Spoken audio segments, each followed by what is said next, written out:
الحمدللہ رب العالمین والصلاة والسلام علی رسولہ الکریم وعلی آلہ واصحابہ اجمعین اما بعد اعوذ باللہ من الشیطان الرجیم بسم اللہ الرحمن الرحیم رب اشرح لی صدری ویسر لی امری واحلل عقدۃ من لسانی یفقہوا قولی۔ میری عزیز سامعات، السلام علیکم ورحمۃ اللہ وبرکاتہ۔ تو آج کے ہمارے سیمینار کا ٹاپک ہے اندھیرے سے روشنی کی طرف۔ اچھا، ہم اس کو ایک ایگزامپل سمجھتے ہیں۔ مان لیجیے اگر ہم کسی اندھیرے راستے پر جا رہے ہیں، ہے نا، تو سب سے پہلے تو ہم اپنی منزل پر آرام سے نہیں پہنچ پائیں گے۔ بہت ممکن ہے کہ ہم راستہ بھٹک جائیں، اور کیا پتہ کہ ہمیں راستے میں کوئی تکلیف دہ چیز سامنے آ جائے۔ ہم راستہ کہیں بھی موڑ سکتے ہیں، اندھیرے میں ہمیں جب راستہ سامنے نظر نہیں آئے گا تو ہم کہیں بھی موڑ سکتے ہیں، راستہ بھٹک جائیں، راستے میں کوئی پتھر آ جائے اور اس سے ہم ٹکرا جائیں، یا پھر سانپ یا کوئی بھی زہریلا جانور سامنے آ سکتا ہے۔ ہم اپنی منزل پر آرام سے نہیں پہنچ پائیں گے۔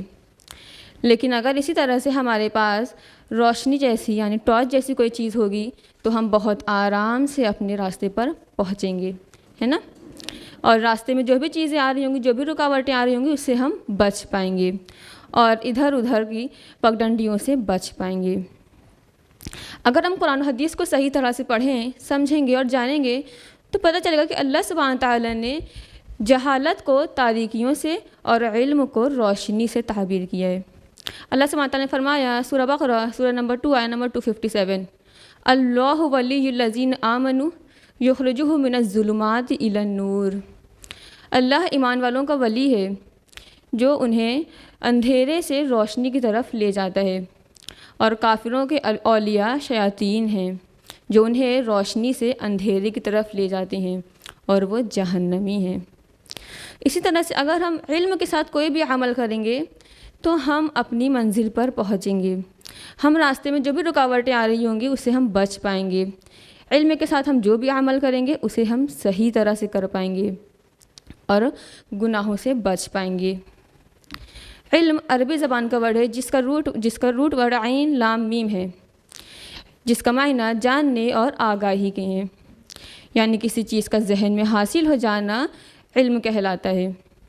لیکن آئیے ذرا ہم اس زمانے میں چلتے ہیں جب اللہ کے رسول صلی اللہ علیہ وسلم دنیا میں نہیں آئے تھے۔ وہاں پر عرت کا کیا حال تھا؟ وہاں پر ہم سب جانتے ہیں شراب بھی تھا، چوری بھی تھی، زنا بھی تھا، بدکاریاں تھیں، عورتوں پر ظلم، طلاق میں بے اعتدالی، وراثت میں بے اعتدالی، اور بچیوں کو زندہ دفن کر دیا جاتا تھا، اور ہر چھوٹی چھوٹی بات پر جھگڑے چالو ہو جاتے تھے، موت تک اور اس کے بعد بھی جھگڑے چلتے رہتے تھے۔ ایسی ہزاروں برائیاں تھیں جن کی وجہ سے کوئی دوسرا ملک ان لوگوں کے ساتھ بزنس کرنا بھی پسند نہیں کرتا تھا۔ اب اللہ سبحانہ تعالیٰ نے ان ساری برائیوں کو ختم کرنا چاہا، تو اگر اللہ سبحانہ تعالیٰ چاہتا تو ان ساری برائیوں کے خلاف کوئی بھی آیت نازل فرما دیتا، جیسے شراب کے خلاف کوئی بھی آیت نازل فرما دیتا، یا پھر چوری، زنا، بچیوں کو دفن کرنا یعنی قتل، ان سب کے خلاف کوئی بھی آیت نازل فرما دیتا۔ لیکن اللہ سبحانہ تعالیٰ نے ان ساری برائیوں کو ختم کرنے کے لیے سب سے پہلی وحی جبریل علیہ السلام کے ذریعے ہمارے نبی محمد صلی اللہ علیہ وسلم پر نازل فرمائی۔ اس کا پہلا ورڈ کیا فرمایا؟ اقرا، یعنی پڑھو۔ ایک بات اور ہم بتانا چاہیں گے، حضرت علی میاں ندوی فرماتے ہیں اللہ کے رسول صلی اللہ علیہ وسلم کی دنیا میں آنے سے پہلے وہاں پر شراب، چوری، زنا، ان ساری برائیوں کو اللہ سبحانہ تعالیٰ نے ایک ہی ورڈ میں کیا تعبیر فرمایا؟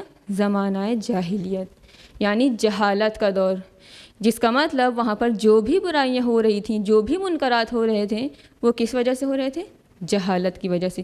تو اگر اسے ختم کرنا ہے تو اس کی بنیادی وجہ کیا ہے؟ علم۔ جب یہ آئے گا نا تو یہ ساری برائیاں خود بخود ختم ہو جائیں گی۔ علم جہالت کی موت سے نکال کر دلوں کو زندگی بخشنے والا ہے۔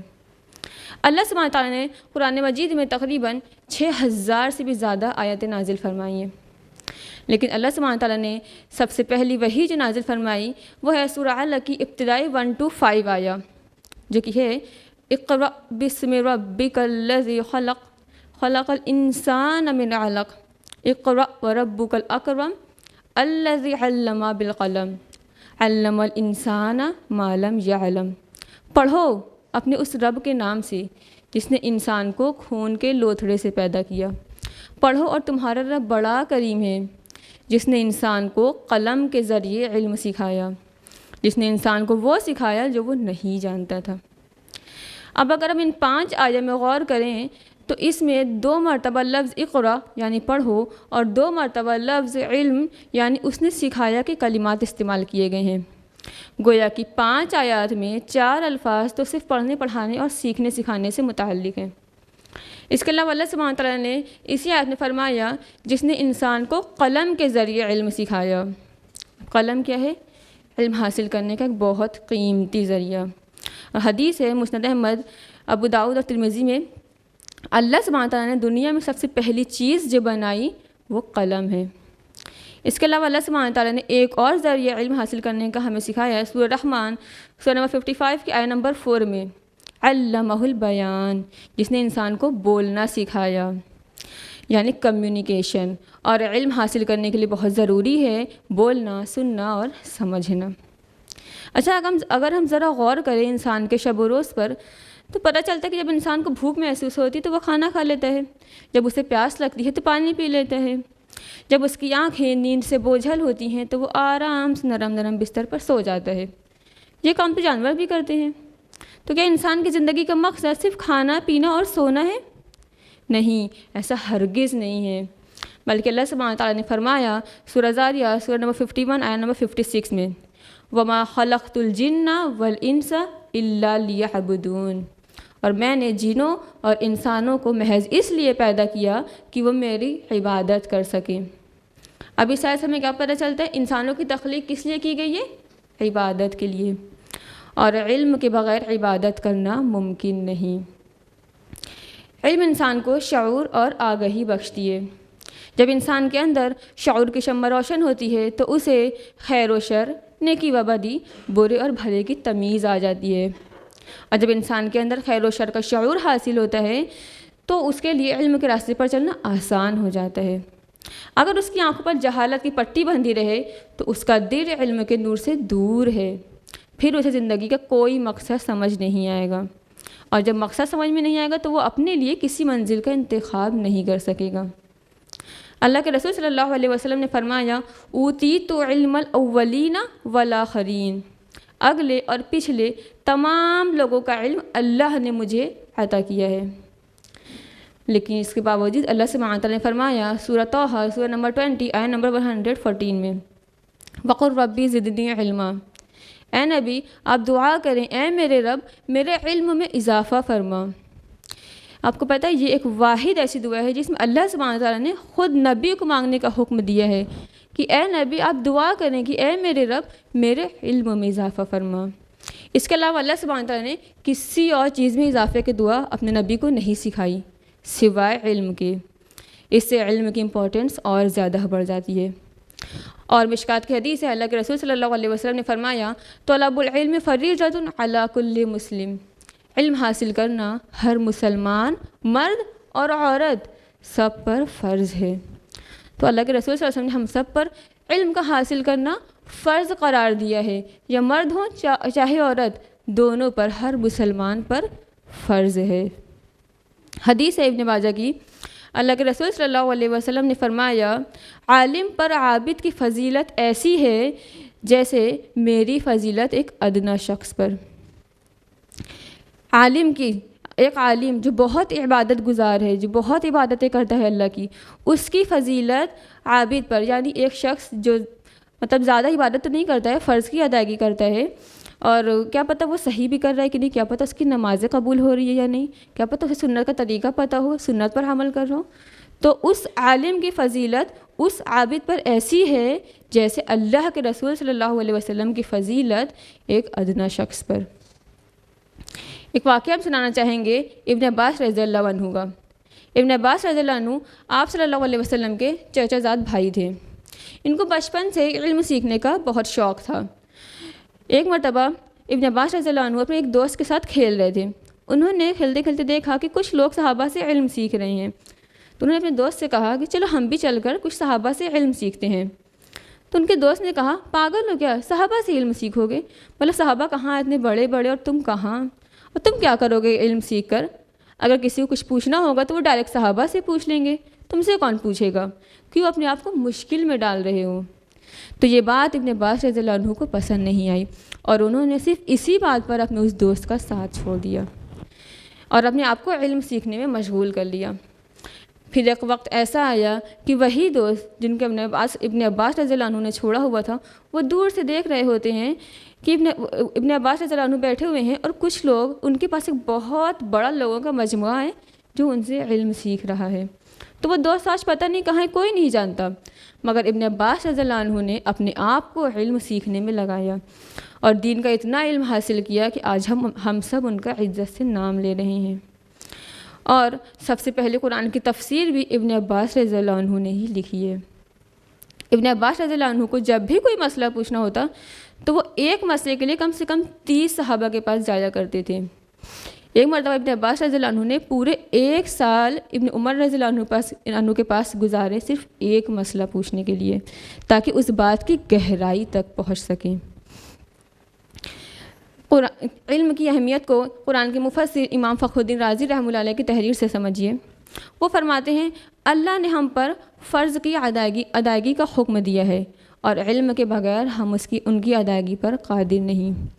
اللہ سبحانہ تعالیٰ نے ہمیں گناہوں سے دور رہنے کا حکم دیا ہے اور علم کے بغیر ہم اس سے بچ نہیں سکتے۔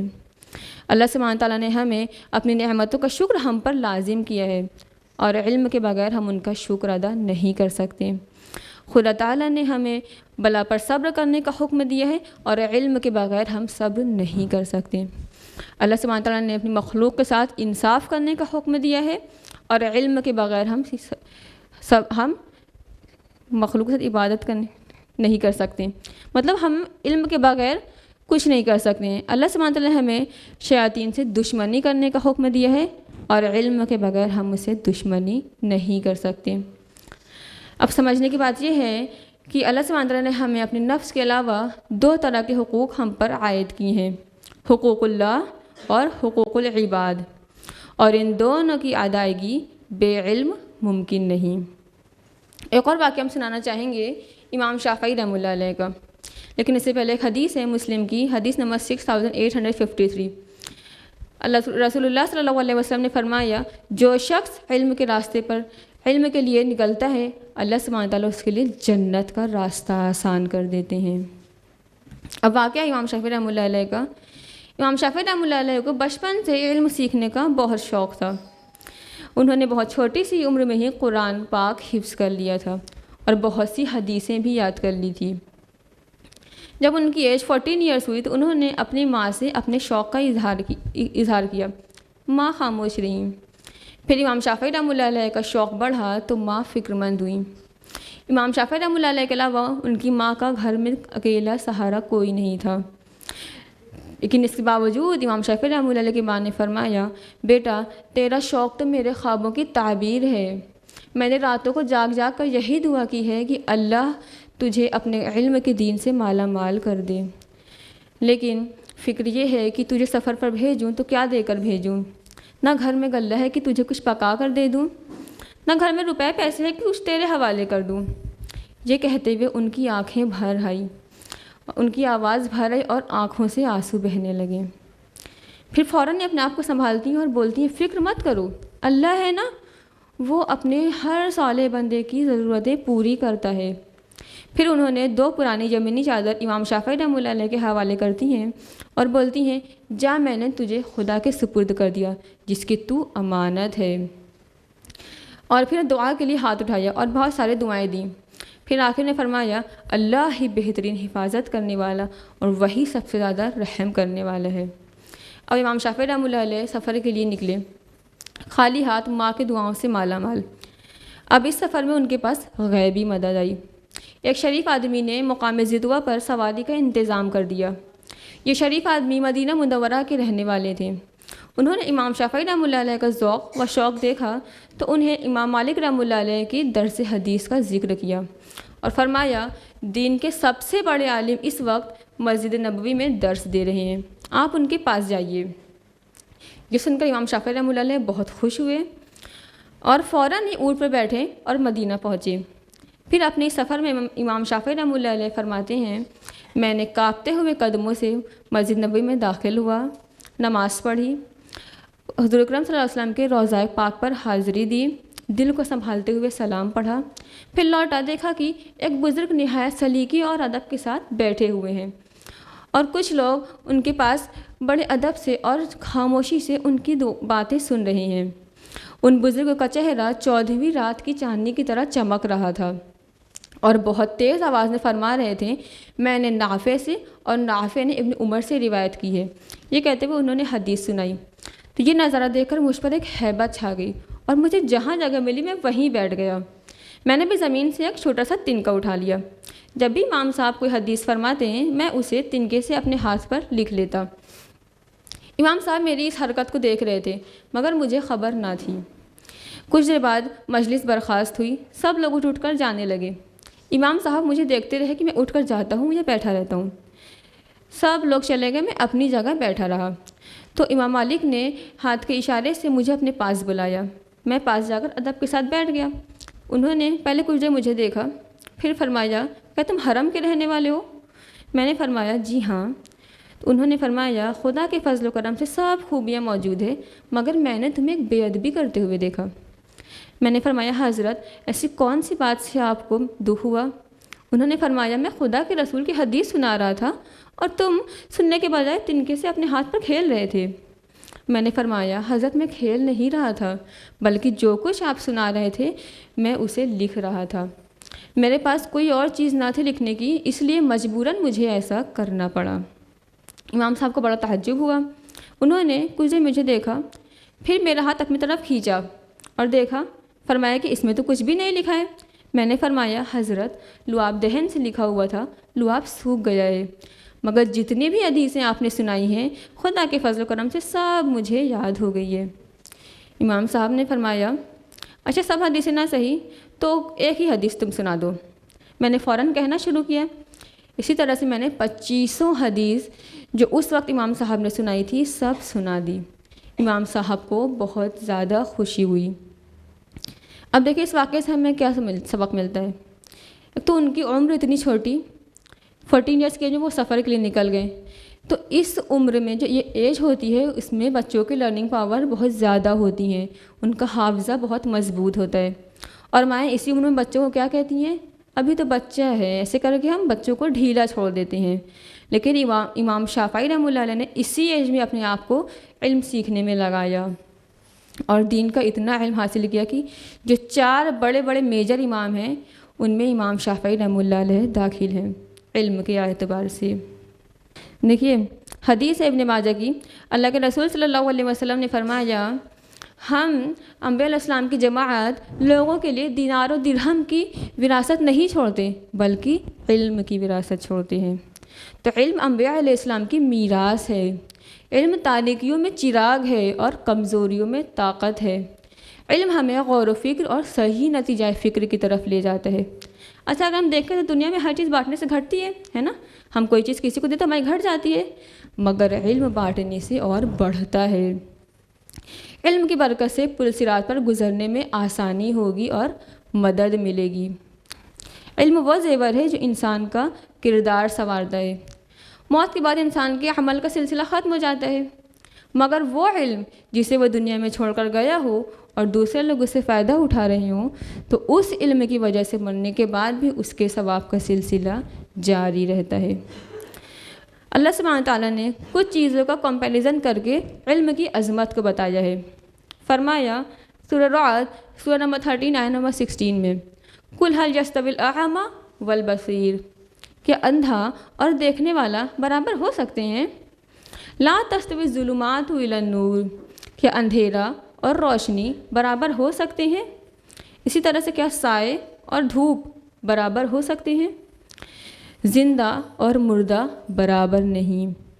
فرمایا سورہ مائدہ سورہ نمبر 5 آیت نمبر 100 میں، لا یستوی الخبیث والطیب، ناپاک اور پاک برابر نہیں، جنتی اور دوزخی برابر نہیں۔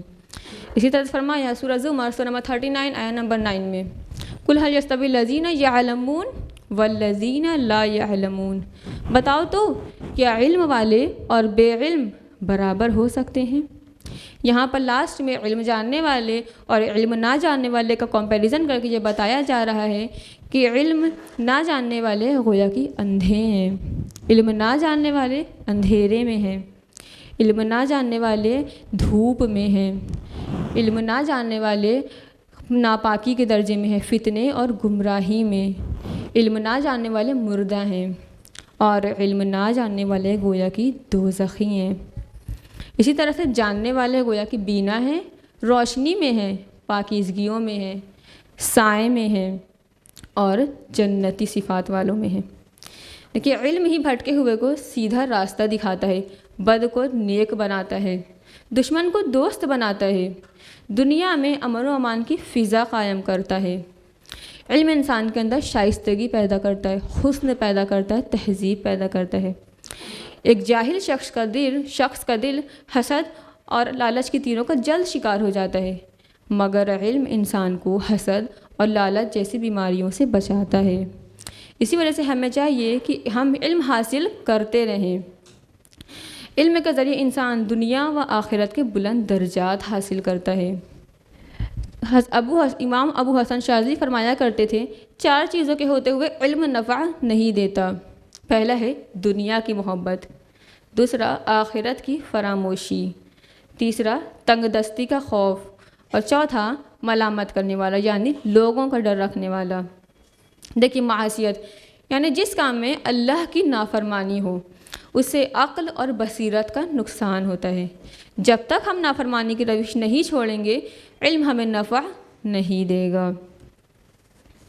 امام شافعی رحمۃ اللہ علیہ بیان فرمایا کرتے تھے، جو شخص علم کے لیے نکلتا ہے اس کے اوپر یہ فرض ہے کہ وہ نیت خالص اللہ کے لیے رکھیں، اس میں مدد حاصل کرنے کے لیے اللہ کی طرف رجوع کریں، اور اس میں ہر آنے والی رکاوٹ پر صبر کریں۔ علم گھر میں بیٹھ کر نہیں آتا ہے۔ دیکھیے علم کے لیے نکلنا، مشقتیں اٹھانا، تکلیف اٹھانا، یہ انبیاء اور رسول کی سنت ہے۔ علم تھکے بغیر نہیں آتا ہے، علم گھروں سے نکلے بغیر نہیں آئے گا۔ ہر چیز کا ایک سلیقہ ہوتا ہے، ایک ادب ہوتا ہے، اور علم کا طریقہ یہ ہے کہ اس کی خاطر نکلا جائے۔ اللہ سبحانہ تعالیٰ نے فرمایا سورہ فاتر سے نمبر 35 آیت نمبر 28 میں، اللہ سے اس کے وہی بندے ڈرتے ہیں جو علم رکھتے ہیں۔ دیکھیے جب تک ہمارے اندر اللہ کی ذات کی حقیقت، اس کی معرفت ہمارے اندر نہیں آئے گی، علم ہمیں نفع نہیں دے گا۔ ہم سائنس کا کتنا بھی علم حاصل کر لیں، لیکن اگر ہم اسے اللہ کی نظر سے نہیں دیکھیں گے، علم ہمیں نفع نہیں دے گا۔ اور جب ہم اسے اللہ کی نظر سے دیکھنا اسٹارٹ کر دیں گے، اللہ کی حقیقت کو، اس کی معرفت کو، اس کی ذات کی حقیقت، آخرت کی حقیقت، اس پورے کائنات کی حقیقت، اور اپنے نفس کے اندر غور و فکر، تو ہمیں علم نفع دے گا۔